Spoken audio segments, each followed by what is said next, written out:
Hello and welcome back to your own channel Maddy Goswami. जैसे कि हम लोग जानते हैं BHMS फाइनल ईयर की एग्ज़ाम्स आने वाली हैं। अब हम लोग सबसे पहले देखते हैं कि BHMS फाइनल ईयर की जो एग्ज़ाम्स है उसका टाइम टेबल क्या है। उसके बाद हम लोग डिस्कस करेंगे स्टडी स्केड्यूल क्या होना चाहिए, कौन से बच्चे कैसे पढ़ेंगे। तो लेट्स स्टार्ट। जो एग्जामिनेशंस है वो 15 मई से स्टार्ट होने वाला है। फर्स्ट पेपर है 15 मई को, दैट इज़ PM फर्स्ट।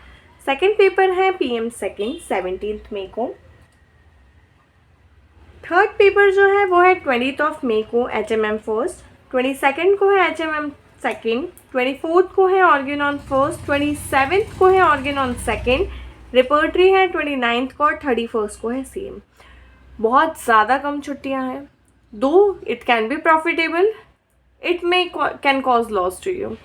क्यों प्रॉफिटेबल? इसलिए क्योंकि हम फोकस्ड रहते हैं, हमें पता रहता है कि हाँ ठीक है हमें कंटिन्यूसली पढ़ना है। हम लोग ज़्यादा टाइम पास नहीं करते। कभी कभी क्या होता है 4-5 दिन की छुट्टी है तो हम पढ़ते तो वैसे भी 2 रात पहले ही है, तो ये प्रॉफिट है। लॉस ये क्योंकि सब्जेक्ट्स इतने ज़्यादा लेंदी है, चीज़ें इतनी सारी याद रखने को है कि समय कम पड़ सकता है, क्योंकि 1 या 2 दिन में सब कुछ रिवाइज करना बहुत मुश्किल है। एग्ज़ाम का जो टाइम है वो है दोपहर के 2 बजे से 5 बजे तक का। आप लोग आते हो घर पर रूम पर 6 बजे तक। उसके बाद थोड़ा सा माइंड एग्जॉस्ट हो जाता है, तो थोड़ा सा उसको मैनेज करना डिफ़िकल्ट हो सकता है, लेकिन इम्पॉसिबल नहीं है, ठीक है। क्योंकि टाइमिंग बहुत गलत है और गर्मियों के हिसाब से तो बहुत गंदा टाइम है। नाउ 2 तरीके के स्टूडेंट होते हैं। एक जो मॉर्निंग पर्सन होते हैं, जो को सुबह उठा लो आप 4 बजे 5 बजे 3 बजे वो लोग उठ जाएंगे, और दूसरे होते हैं night owl. I was one of them. I use to study all the night but I was not able to wake up at 5। मैं कभी भी सुबह सुबह जल्दी नहीं उठ पाती थी। हाँ, एग्जाम वाला दिन है तो उस दिन की बात अलग होती थी कि 10 बजे पेपर है तो सुबह 4-5 बजे उठ गए, लेकिन एज अ स्टडी स्केड्यूल में अपने वो लाऊं मैं, वो मेरे लिए बहुत एक डिफ़िकल्ट पॉइंट रहता था हमेशा से ही, वो चाहे स्कूल हो, कॉलेज हो या अभी हो।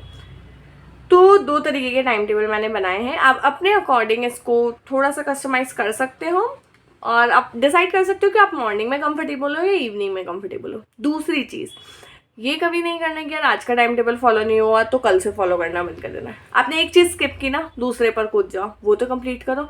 इंसान क्या सोचता है, अरे यार आज तो मैं 4 बजे उठ ही नहीं पाई तो फिर अब कैसे होगा, चलो रहने दो, आज ऐसे ही पढ़ लेती हूँ, कल से करूँगी। नहीं, 4 बजे नहीं उठ पाए ना, 7 बजे से फॉलो करो। 7 बजे नहीं उठ पाए, 10 बजे से फॉलो करो, तब तो कर पाओगे। तो जितना है कम से कम उतना तो फॉलो कर पाएगा। मैंने जो स्टडी स्केड्यूल बनाया है वो है 10.5 घंटे आपको दिन भर में पढ़ना है।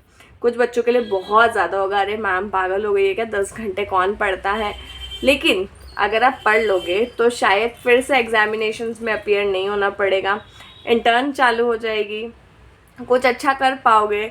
नहीं तो फिर वही 6 महीने रुको, मैम टाइम टेबल कब आएगा, मैम एग्ज़ाम्स कब होगी, रिजल्ट कब आएगा, यही सारी पंचायती चलती रहेगी। तो इट डिपेंड्स अपॉन यू। 10 घंटे नहीं तो 8 घंटे तो पढ़ो, कुछ तो पढ़ो, 5 घंटे तो पढ़ो। अगर आप 10 घंटे पढ़ लेते हो ना, आई अश्योर यू कोई फेल नहीं कर सकता है। ओके, मॉर्निंग पर्सन्स उठेंगे सुबह के 4 बजे। 4 बजे से 6 बजे तक में आप लोग PM पढ़ोगे 2 घंटे के लिए। उसके बाद 6 से 7 का आप रेस्ट लोगे। 7 से 9 में आप पढ़ोगे CM 2 घंटे के लिए। 9 से 10 का अगेन रेस्ट लोगे आप। 10 से 12 में पढ़ोगे ऑर्गेनॉन 2 घंटे के लिए। 12 से 4 पूरा फ्री हो, खाना वाना खाओ, सो जाओ। मैं तो यही कहूँगी कि ज़्यादा इधर उधर जाकर के टाइम पास मत करो। धूप में जाने की हरकतें ना करो कि जल्दी में हम ग्लो 9 ब्रायनिया का आपको डोज खाना पड़े। तो इसलिए घर पर बैठो। मैंने सनस्ट्रोक की 3 रेमेडीज़ बता दी है, कमेंट करके बताना जिसने सुनी है। उसके बाद 4 बजे से लेकर 6 बजे तक में रिपर्टरी पढ़ लो आप 2 घंटे के लिए। उसके बाद 6 से 7:30 तक आप 1.5 घंटा फिर फ्री हो। 7:30 to 9 आप HMM पढ़ लो और 9 to 10 आप लोग फिर फ्री हो। फैमिली के साथ टाइम स्पेंड करना है, खाना खाना है, बाहर जाना है, घूमना है, जो करना है वो कर लो। 10 से 11 में अगेन रिवाइज एवरीथिंग, जो जो आपने पढ़ा है एक बार पढ़ने पलटते जाओ तो आपका ब्रेन जो है वो मैपिंग करना शुरू कर देता है। जितनी भी इंफॉर्मेशन है वो हमारे साइनेप्स के थ्रू स्ट्रॉन्गर एंड स्ट्रॉन्गर होती जाती है। तो ये था टाइम टेबल आपका। आपका जो स्टडी टाइम है वो हो रहा है टोटल मिलाकर के 10.5 घंटे। 10.5 में से अगर आप 8 भी पढ़ लिए, 7 भी पढ़ लिए, 5 भी पढ़ लिए ना, तो भी देवता लोग पास हो जाओगे, इसलिए पढ़ लेना। स्लीप टाइम है आपका, रात में आप सो रहे हो 11 बजे से 4 बजे तक, तो 5 घंटे की नींद वहाँ हो रही है, और नून में भी 12 से 4 सो रहे हो, तो 4 घंटे टोटल मिला करके 9 घंटे आप लोग सो रहे हो। तो कोई भी ये कंप्लेंट नहीं करेगा कि हमारी तो नींद ही पूरी नहीं हो रही है। और क्योंकि गर्मियों का समय है तो खुद को हाइड्रेटेड रखो, तो जितना ज़्यादा हाइड्रेटेड रखोगे उतना ज़्यादा आप जाग पाओगे, अपने आप को पुश कर पाओगे, क्योंकि थोड़ा सा लेजीनेस वाला माहौल रहता है, लगता है कूलर चल रहा है सो जाओ, धूप बहुत है, गर्मी बहुत है, लेकिन खुद को मोटिवेट रखना बहुत ज़्यादा इंपॉर्टेंट है। ये तो बात हो गई दिन वाले बच्चों की। अब हम लोग देखते हैं जो नाइट आउल्स है वो कैसे पढ़ेंगे। तो आप लोग 9 बजे 8:30 बजे अपना सारा सृष्टि वाला संसार छोड़ दोगे और 9 बजे खुद को रूम में पैक कर लोगे। 9 से 11 की एक सेटिंग देंगे हम लोग, 2 घंटे के लिए पीएम को देंगे।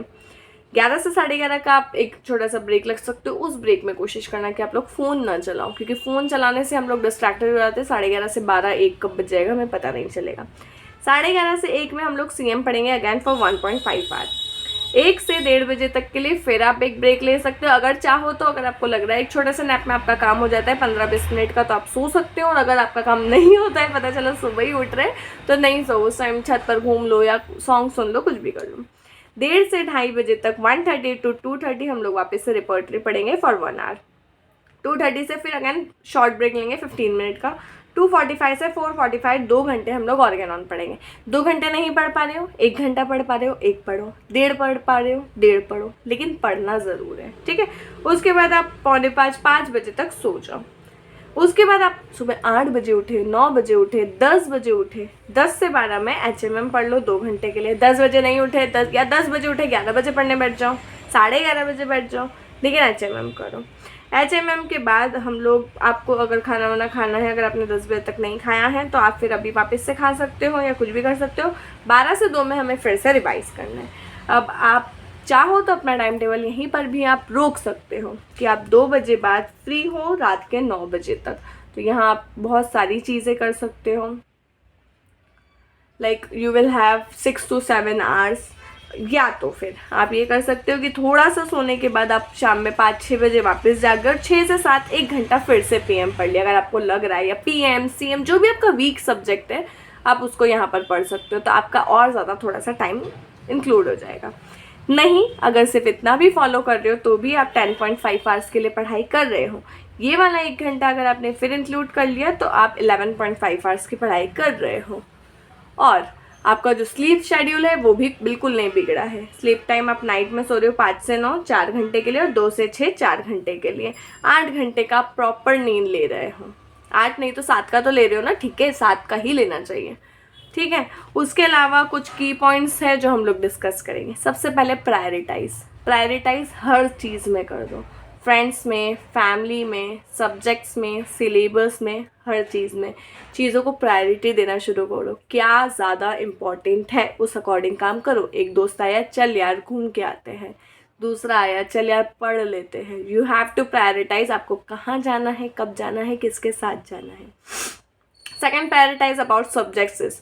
पीएम ईजी है, मैं पीएम बाद में कर लूँगा, सीएम डिफ़िकल्ट है, मैं सीएम अभी कर लेता हूँ। कुछ बच्चों के साथ ये काम करेगा, लेकिन according to me what our psychology says is पहले इजी को करो तो हमारे ब्रेन को बूस्टिंग मिलती है कि हाँ यार ये तो आता है, ये भी आता है, ये भी आता है, तो हमारा स्टडी में थोड़ा सा इंटरेस्ट डेवलप होते जाता है। और एक बार हमारा दिमाग मान गया वी कैन डू एनीथिंग। आप 10 घंटे के, आप 20 घंटे भी कंटिन्यूसली पढ़ सकते हो। तो मेरा सजेशन ये रहता है कि पहले आप ईजी सब्जेक्ट्स पढ़ो, नहीं ईजी तो भी आधा घंटा आप ईजी टॉपिक्स को पढ़ते जाओ, ताकि हमारा ब्रेन में वो वाले केमिकल्स रिलीज हो जिससे हम लोग और ज़्यादा इफ़ेक्टिवली पढ़ पाए, ठीक है। उसके बाद फाइंड आउट योर वीकनेस, आप कहाँ लैग कर रहे हो। अगर आपका पहला अटैम्प्ट है तो ठीक है, दूसरा अटैम्प्ट है तो आपको फोकस करना पड़ेगा कि आपने कहाँ कहाँ गलतियाँ की थी, कहाँ कम मेहनत की थी, उसके अकॉर्डिंग आप आगे बढ़ो। कि आपको पीएम डिफ़िकल्ट लगता है, सीएम लगता है, रिपोर्टरी लगता है, ऑर्गेनॉन लगता है, मटेरियल लगता है, क्या ज़्यादा डिफ़िकल्ट लगता है, फिलोसॉफी है, ये है, कौन सा टॉपिक ज़्यादा डिफ़िकल्ट लग रहे हो, उन पर काम करने की कोशिश करो, उन्हें लिख करके देखो। उसके बाद डिवाइड कर लो। डिवाइड कैसे कर लो, खुद को पहले तो ये था कि मॉर्निंग पर्सन हो या नाइट पर्सन हो, उसमें डिवाइड कर लो। दूसरी चीज़ इसमें डिवाइड कर लो कि दोस्तों के साथ अगर रूम लेकर के रह रहे हो तो भी खुद को पूरा डिवाइड कर लो कि यार ये सेक्शन इतना मेरा है 1 महीने के लिए, उसके बाद अपन दिन रात जागेंगे, मस्ती करेंगे, जो करना है वो करेंगे, लेकिन इतने सेक्शन में अभी तुम लोग नहीं आओगे, ठीक है। उसके बाद सिलेक्ट करो। सिलेक्ट कैसे करोगे आप, कि आपका जो भी स्टडी का एरिया हो, मैं यूजुअली थोड़ा सा लाइक रिलीजियस बिलीफ भी है मेरा इसमें और स्पिरिचुअल भी, कि अगर आप ईस्ट या वेस्ट डायरेक्शन में फेस करके बैठते हो, पूरब में या पश्चिम में, तो आपका फोकस एंड कंसंट्रेशन ज़्यादा होता है। कोशिश करो कि आपका रूम प्रॉपरली वेंटिलेटेड रहे, खिड़की दरवाजे खुले रखो। अगर ज़्यादा शोर आ रहा है तो जब आपको समय मिले उस समय खुला रख दो, पढ़ते वक्त वापस से बंद कर दो, लेकिन थोड़ा सा एक एयर का एक्सचेंज होना चाहिए। और ईस्ट वाला ज़रूर ट्राई करना, आपका फोकस आपको खुद फील होगा कि बहुत ज़्यादा बढ़ गया है। नेक्स्ट है ऑर्गेनाइज। ऑर्गेनाइज रखो अपनी चीज़ें। आपको PM, CM, repertory, Organon, material से 5 ब्लॉक्स बना लो। मानो ये है पीएम तो इसका पूरा मटेरियल यहाँ रहेगा, ये है सीएम तो इसका पूरा मटेरियल यहाँ रहेगा। ऐसे ही रिपर्टरी, ऑर्गेनॉन, मटेरियल सबका सिलेबस को आप लोग एक जगह ऑर्गेनाइज कर लो। सारी पेन, कॉपीज, नोटबुक्स। ऐसा नहीं कि ये तो उस दोस्त के रूम में पड़ा है, वो उस दोस्त के रूम में पड़ा है, ये उससे लाना है, ये उससे लाना है, नहीं। You don't have enough time now, ठीक है। फाइनल ईयर बहुत ज़्यादा इम्पॉर्टेंट होता है। एक और चांस लेना मतलब खुद के ज़िंदगी के 6 महीने फिर से पीछे जाना, और वो लोग ही समझ पाएंगे शायद जिन्होंने वो फेस किया हो, लेकिन आप बहुत पीछे छूट जाते हो, है ना। एग्जामिनेशंस ऑलरेडी लेट है, हमारी यूनिवर्सिटी इतनी अच्छी है नहीं कि वो 30-40 दिन में रिज़ल्ट दे देगी, तो खुद को ऐसे फोकस रखो कि हमें एक बार में ही निकालना है, ठीक है। ऑर्गेनाइज के बाद में मैनेज करो कि ठीक है, जैसे मैंने स्टार्टिंग में बताया कि आप सुबह 4 बजे नहीं उठ पाए तो 7 बजे से शुरू करो, 7 बजे नहीं उठ पाए 10 बजे से शुरू करो, 10 बजे कहीं जाना पड़ गया ठीक है, 2 बजे तक घर आ जाओ, 4 बजे फिर से पढ़ने बैठ जाओ। हमें प्रायोरिटाइज करना बहुत ज़्यादा ज़रूरी है, क्योंकि हम लोग हमारी दुनिया की चीज़ों में इतना खो जाते हैं कि हम हमारे लिए कुछ करना ही भूल जाते हैं। घूम रहे दिन रात, फ़ोन चला रहे, इस दोस्त के रूम पे, कभी उस दोस्त के रूम पे, कभी कहीं कभी कहीं, इन सारी चीज़ों में हम हमारा लॉस कर रहे हैं। And try until you get success. तो इस टाइम टेबल के अकॉर्डिंग आई होप कि आप सभी लोग बहुत अच्छे से स्कोर कर पाओगे, क्योंकि लाइक मैं तो खैर ज़्यादा पढ़ती थी। When I was in my final year, I used to study for 12 hours, 13 hours, and I was satisfied with myself. और फिर मैं वही कहूँगी कि अगर 10 घंटे नहीं तो कम से कम 8 घंटे पढ़ो, 7 पढ़ो, 6 पढ़ो, 5 पढ़ो। लेकिन अगर आपने अभी से भी 5-5 घंटे भी पढ़ना शुरू किया ना, आप लोग 1 मई तक इतने ज़्यादा प्रिपेयर हो जाओगे कि आप लोगों का जितना भी टेंशन है वो ख़त्म हो जाएगा। साथ ही में अगर आप लोग नोट्स चाहते हो तो एकदम सिंप्लीफाइड नोट्स अवेलेबल हैं, आप वो ऑर्डर कर सकते हो। अभी भी उतना समय है कि अगर उस नोट से भी आपने पढ़ा तो भी इजीली पास हो जाओगे। लेकिन पढ़ना इज़ इम्पॉर्टेंट। बहुत सारे मटेरियल्स की तरफ मत भागो, सिंप्लीफाइड वर्जन्स रखो अपने पास। ये नहीं कि अरे यार ये वाला क्वेश्चन तेरे इसमें से पढ़ लूँ, ASG VSG बुक में से तो डिफ़िकल्ट है, तेरे इसमें से पढ़ लूँ, पैरेट्स टेरेटोलॉजी उसके उसमें से पढ़ लूँ। ऐसा बिल्कुल भी नहीं करना है कि मटेरियल अच्छा फर्स्ट ईयर सेकंड ईयर का SK दुबे में से पढ़ लूँ, थर्ड ईयर का एलन से पढ़ लूँ, फोर्थ ईयर का बोरिक से पढ़ लूँ। अरे भैया क्या करना चाह रहे हो, एक बुक उठाओ, ओके, और उसी में चलो। सामने वाला कई से भी पढ़ रहा हो, कितनी ही बुक से पढ़ रहा हो, हमें उसी से पढ़ना है। हमें कभी भी लास्ट मोमेंट पर बहकना नहीं है, भटकना नहीं है। So this was the time table. Follow करो और मुझे कमेंट में बताना कि क्या आपके लिए इफेक्टिव था या नहीं। Thank you for watching.